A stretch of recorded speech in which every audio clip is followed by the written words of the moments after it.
بسم اللہ الرحمن الرحیم۔ السلام علیکم۔ دو اپڈیٹس ہیں، میں آپ کو بتاتا چلوں۔ ایک تو عمان کی ہے، عمان ایئر لائن دوبارہ سے اوپن ہونے جا رہی ہے 1 سے 1 سے، یعنی کہ اور 1 اپریل سے۔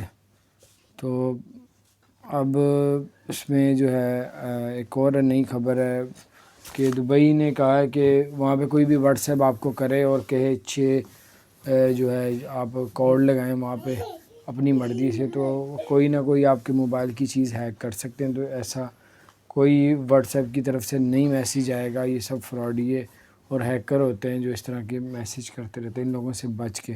تو بہرحال یہ سب کچھ اس لیے بتایا کہ ایک تو عمان کی ایئر لائن اوپن ہونے جا رہی ہے، دوسرا ایسے فراڈیوں سے بچ کریں۔ اللہ تعالیٰ آپ سب کو اور ہم سب کو ہر طرح کی مصیبتوں سے، بیماریوں سے اپنی پناہ میں رکھے۔ چینل کو سبسکرائب نہیں کیا تو سبسکرائب کر دیں، بیل آئیکن پریس کر دیں تاکہ نئی سی اپڈیٹس آپ تک پہنچتی رہیں۔ السلام علیکم و رحمۃ اللہ۔